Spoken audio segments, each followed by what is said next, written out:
Գյուղերում սկսվել է գարնանացանը, գյուղնախարարությունն էլ հաշվարկում է իրականացրած ու նախատեսվող ծրագրերի արդյունավետությունը։ Անհրաժեշտ քանակությամբ պարարտանյութը, սերմերն ու թունաքիմիկատներն արդեն ներկրվել են։ Գյուղատնտեսության նախարարը նշում է, բաշխումը լինելու է հասցեական, որակը վերահսկելի։ Այս տարի մենք 1710 տոննա սերմ ենք ներմուծել, քանակը գարնանացան աշխատանքներ կատարելու համար, քանակը նորից ձևավորվել է մարզերի կողմից տրված պահանջարկից,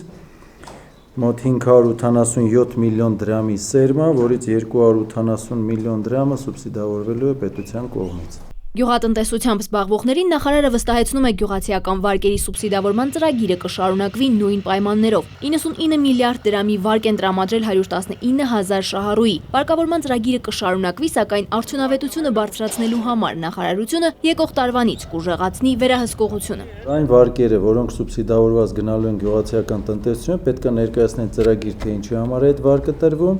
Հիմնադրամը հաստատելու է դա, որից հետո նոր նա իրավունք է ունենալու բանկ դիմելու։ Գյուղատնտեսության նախարարությունը մայիսի վերջին գյուղացիական տեխնիկայի կայան կստեղծի։ Պիլոտային ծրագրի համար նախատեսված է 700 միլիոն դրամ։ Լիզինգով մենք կապահովենք խոշոր տնտեսություններին, որ իրենք կարողանան ձեռք բերեն եւ իրենց գյուղտեխնիկայով իրենց անհրաժեշտ ծառայությունները